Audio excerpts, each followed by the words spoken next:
the currently ongoing war against terror group Hamas, Israel has alleged that Yemen's militant group is the one behind hijacking a cargo ship which was headed to India via the southern Red Sea and have termed the incident an Iranian act of terrorism. The Houthis are an ally of Tehran and have been launching long-range missiles and drone salvos at Israel in solidarity with the Palestinian Hamas terrorists fighting in Gaza. Let us now do a deep dive into who the Houthis are and what are they doing at this point in time. To talk more about this is Ambassador Suresh Goel, who is with us on the show. He's a former diplomat. Pathikrit Pain, international affairs expert, also joins us on the show. Pramit Pal, senior journalist on the program as well. Professor Madhav Nalapad, editorial director of the Sunday Guardian, joins us on the broadcast. And last but not least, Mr. Sumit Peer, senior political commentator, joining us on the program as well. Professor Nalapad, I'll begin with you. Well, as it was anticipated, more terrorist organizations have started to weigh in what's going on between Gaza and Israel. In 2021, Mike Pompeo, who was the Secretary of State for the United States, had designated the Houthis as a foreign terrorist organization. They control a large part of Yemen and show a lot of solidarity and empathy and sympathy with Palestine. Where does this, in fact, put India's interests and concerns when it comes to this war? And what do you think this incident is indicative of? Well, I'd like to say, Vinny, that provided the war is confined to the IDF versus Hamas, I don't think the world will have any problem. And of course, India will not have a problem. Except, of course, that India is watching this suffering humanity and would like to ensure that this suffering ends as soon as possible. Now, having said that, I'd like to point out that the problem which now we had back in 9/11, George Bush quickly forgot Afghanistan after he thought the Taliban were more or less dealt with and switched his attention to Iraq. And that created a whole nest of problems, as you know. And it was very expensive. It was very, very expensive for the Americans, very expensive for the global economy. And George Bush, I don't know whether it was a lack of knowledge or he was simply, telling something that he knew to be untrue to sell a fake story, that he made Colin Powell also go on the UN, Security Council and repeat the same fake news. But the fact is that Saddam Hussein had absolutely nothing to do with Al-Qaeda or 9/11. Al-Qaeda, Osama bin Laden, wanted to kill Saddam Hussein. Saddam Hussein was, whatever his other faults, and there are many of them, it's a good thing that he was removed from power in Iraq and the Iraqi people liberated from such a dictator. But the fact is that he was not in any way part of Al-Qaeda. And George Bush forgot that it was the Taliban that was basically grooming such terrorists, and where Afghanistan had played a safe haven for those terrorists. And guess what happened? After the invasion of Iraq, Iraq became a haven under American occupation, You had Paul Bremer, an American citizen, as the so-called administrator of Iraq, administering a proud country with very proud people. And you're saying you're the administrator, you're an occupying power. After that, terrorist groups started multiplying in Iraq. The problem with Netanyahu is he wakes up in the morning, until he goes to bed at night, he's only one obsession, that is Iran. That is why he neglected to look into Hamas and Gaza. That's why he did nothing about Hamas, nothing about Gaza.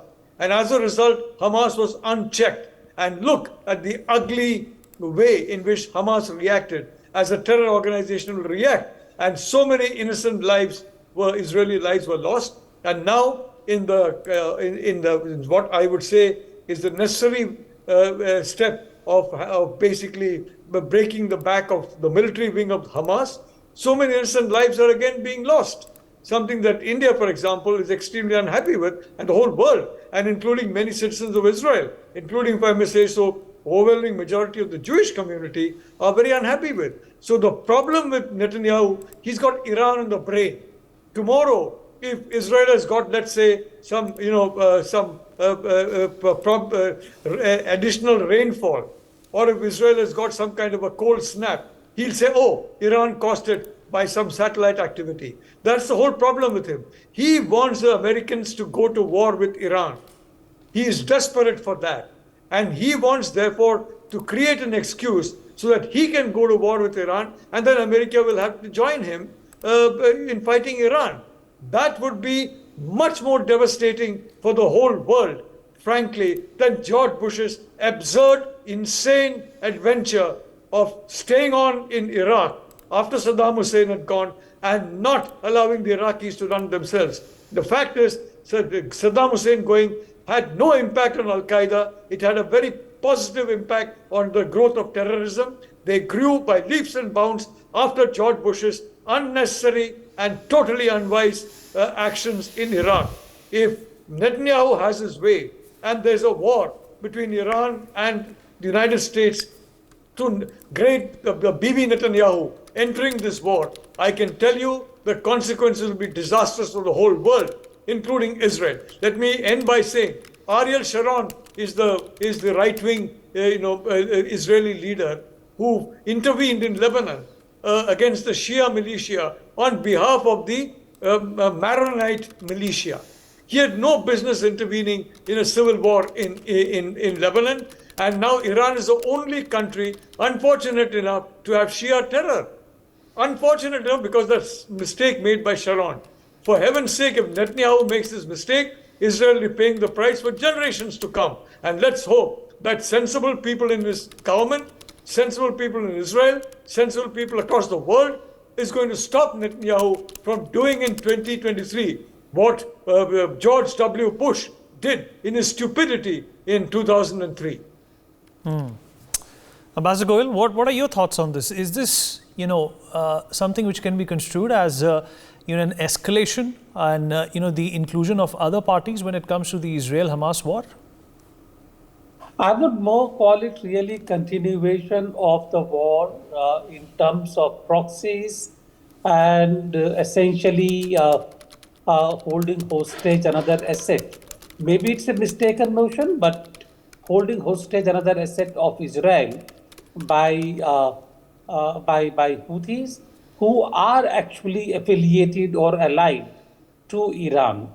Now, we all know what the history of Houthis have been. Late 90s, they came up as a kind of a Shia group, no doubt militant Shia group in Yemen to grab power from the Yemenis bordering Saudi Arabia, the government being Sunni, etc., etc.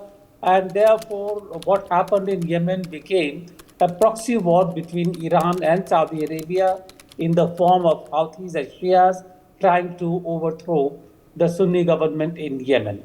Now, having that, at the moment, Yemen is very unstable. We all know there are these factional fights going over there, really. Therefore, we cannot say Houthis are controlling Yemen or they form the government there. No, it doesn't. But Houthi is aligned. When they actually capture the ship or they, through whatever means they did it, it was actually under the notion that it's an Israeli asset. It's an Israeli owned ship. We do not know whether it is or not. There are indications that it can be. They didn't know, or maybe they knew, but whatever it is, what the goods were on the ship and where they were destined for, that was immaterial. It was purely and simply an act by Houthis to basically add to the war or basically action against Israel, really, undoubtedly as an ally of Iran. But whether it was done at the behest of Iran or not, we do not know. Now, therefore, what I would say really is an act of war in a situation where different countries are playing proxies to different groups. Hamas, Hezbollah, Houthis, they all derive their strength from Iran. We all know that. Also, Hamas, please do bear in fact the mind that Hamas was cultivated deliberately, assiduously by Israel to act against the interests of the PNA. Hamas became the tool for Israel to use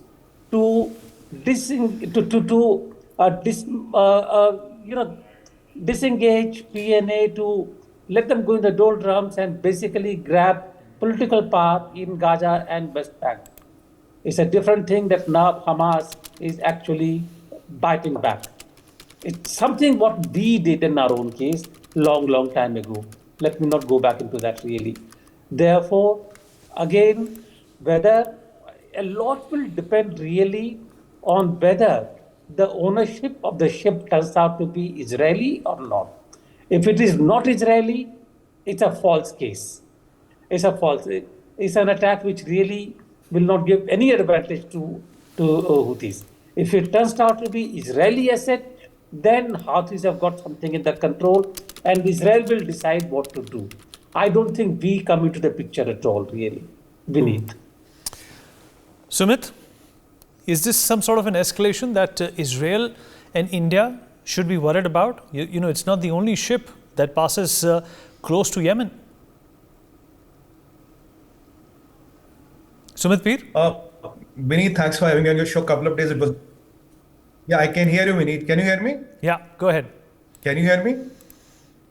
Hello? Loud and clear. Sumit, go ahead. Vineet, couple of days it was your show. I told you there's an American aircraft carrier which is deployed in the Red Sea.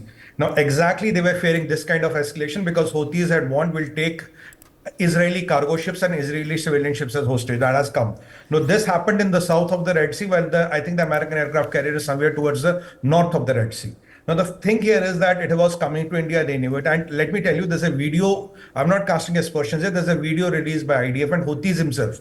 When they have captured the ship, they are saying, Allahu Akbar, Allahu Akbar, Yahud, Yahud, Yahud, and shouting something in Arabic. So, I mean, the attempt was very clear. This is ship belongs to Arab, Yahuds, let's capture it. Allahu Akbar, the usual thing that was happening. This is a video should be, Houthis, this on this. And Houthis take all the instructions from whom? Take from Iran. So, Hezbollah, Iran, Hamas, Iran, Al-Halali, Iran, Islamic Jihad, Iran. Then you talk of Houthis, Iran. मैं कह रहा हूँ ऐसा कोई बच्चा जो Iran से instruction नहीं ले रहा. And let me not be ostrich here. Iran's Videsh Mantri or the foreign minister met all these jihadis. There are 4 pictures. He met Ismail Haniya, he met Hassan Nasrullah, he met anybody to everybody, and he was getting all of them together. He has been threatening that we'll wipe out Israel. What do you expect Benjamin Netanyahu to do? Wait for the next attack to come. The problem here is that it is not about the Israeli ship. Our ships also pass through that. A lot of cargo passes through this. Who can trust these jihadis and rebels? You don't know what is in their mind. 4 days back, they brought down an NQ-9B Raptor, a Raptor drone, which is a very high-end drone. The technology was given by Iranis. Today, they claim 250 kilometer range surface-to-air missiles. Who gave them the technologies? Today, you have this another video released by them, wherein a Chinese sunflower drone, which is a drone that was released and that was used by Islamic resistance of Iraq to attack bases of USA in Iraq. These are again released footages. I'm not casting aspersions. So you see, these people do not have the courage to take Israel or America heads on. They are using their proxies to start this, and when America will retaliate, which they will have to do one day or the other, or Benjamin Netanyahu will retaliate, then it will start the same old drama. Allah Muslimanov ko maar diya, and ab jihad karna hai. This is they are trying to provoke people. They are trying to get people into the jihad. This is what they are doing, Vineet. And am I wrong to say today, Patriot batteries are in Makkah, run by American soldiers who are Christian? Whom are they protecting Makkah from? They are protecting Makkah from Houthis. Whom does Houthis take orders from? They take from Iran. And I was surprised when all the leaders of the so-called OIC met in the Saudi Arabia, when you are Americans protecting the holy city of Makkah, and still you are trying to meet each other and try to find a solution to the Palestinian problem. It's not so simple. Here the problem is neither land, neither legitimacy. It is the religious mentality. Hamas's charter. I have to eliminate all the Jews from the whole world. Islamic text.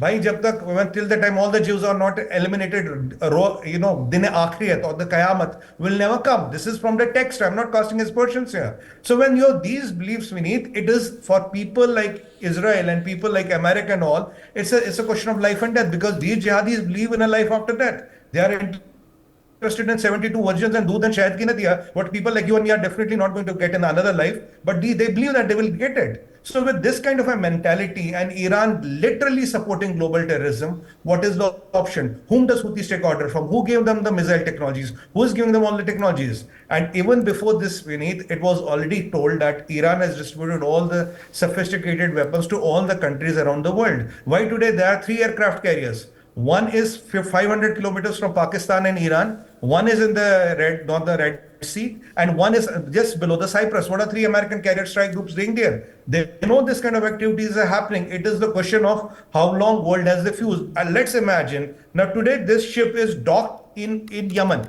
Let's imagine it's an Indian ship. Let's imagine it's some other ship. And let's imagine this ship had some cargoes and have some Israelis. What will be the option for Benjamin Netanyahu but not to retaliate? If they want to do this with us, what will be our option next day? We will go talk to these jihadis and we have no relations with Yemen for that matter. What are you going to talk to these jihadis? Sorry, Vineet. Are interested in life. Right, sir. Yeah. That's the problem, Vineet. Yeah, I just wanted to say 2 words here. One is that, I have great regard for Sumit. He's a very strong-willed and, strong talking man. But I'd like to, respectfully disagree. The Arab foreign ministers are coming to India. They went to China, now they're coming to India. Why? Because they respect India as a fair player. India under Prime Minister Modi. And Prime Minister Modi is the best of relations with the Arab countries. I'd like to point out, quite frankly, that the terrorists want escalation. They are desperate for escalation.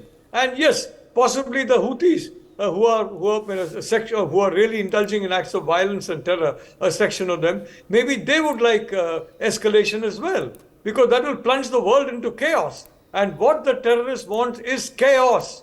And I want to repeat what I said, just one last line. If, God forbid, this war expands into a wider war involving a regional war, then it's going to be hell for the world. And I would like to humbly point out, Saudi Arabia and Iran have now started mending fences with each other because of Iraq, although, of course, China took the credit. So I'd only like to say the world is changing.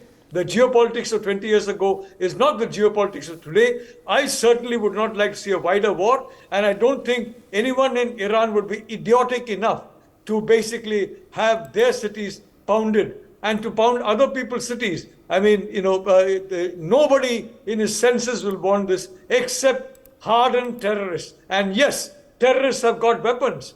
I'm sure Sumit knows about $70 billion worth of defense machinery was left behind in Afghanistan. Who left it behind? Was it Iran?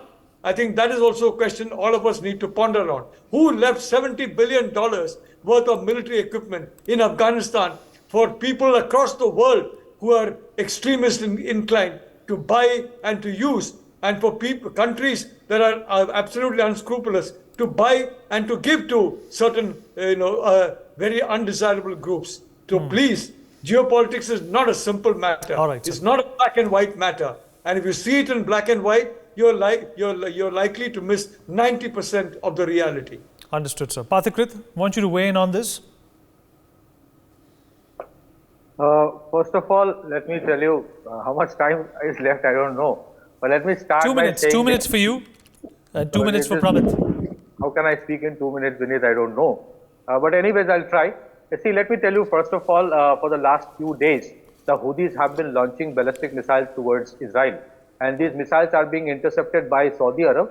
It's unlikely that Houthis can make ballistic missile on their own without the help of somebody else. So that somebody else in this case, it's certainly not going to be the Saudis, but most probably the Iranians. Secondly, if you look at the kind of attack the Hamas did on Israel, that kind of synchronized attack is not possible without the help of an institutionalized, very professional institutional intelligence agency.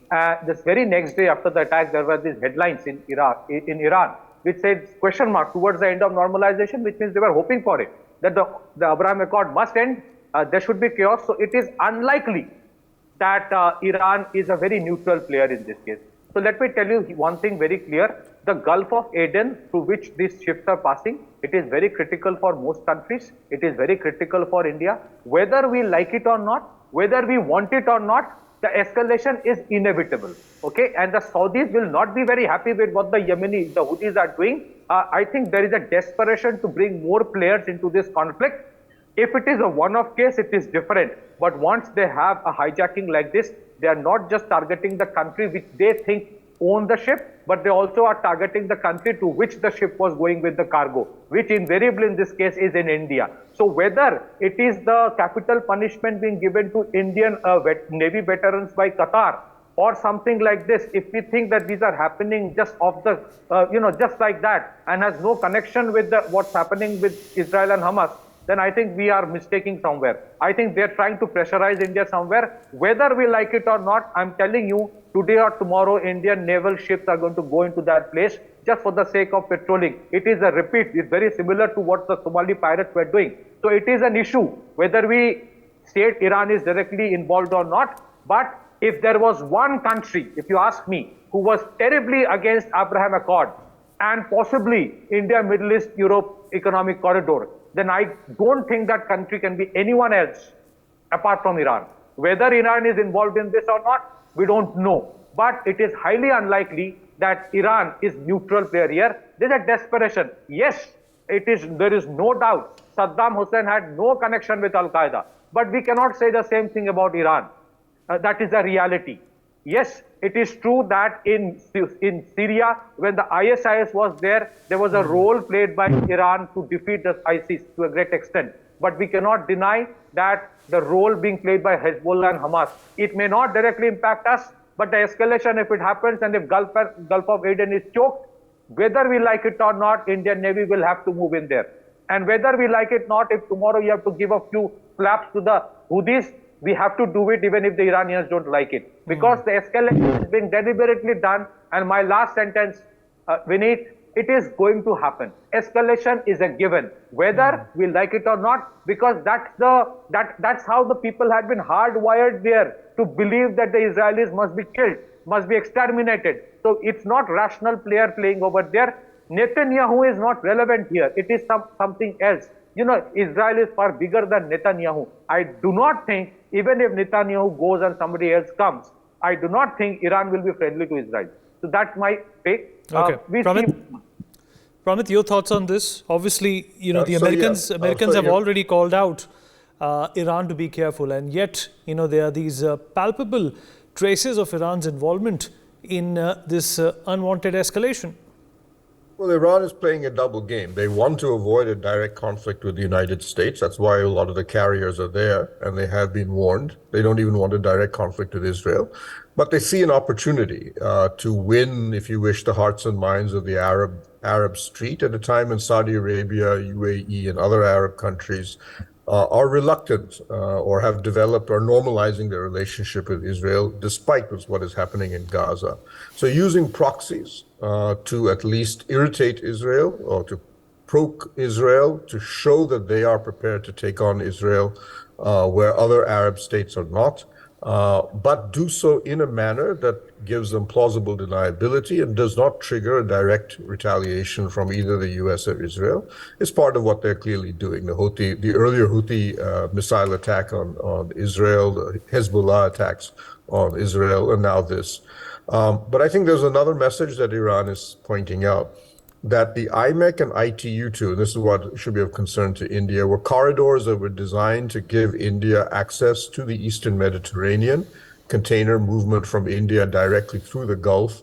Through the other way that India right now moves containers is through the Red Sea and the Suez Canal.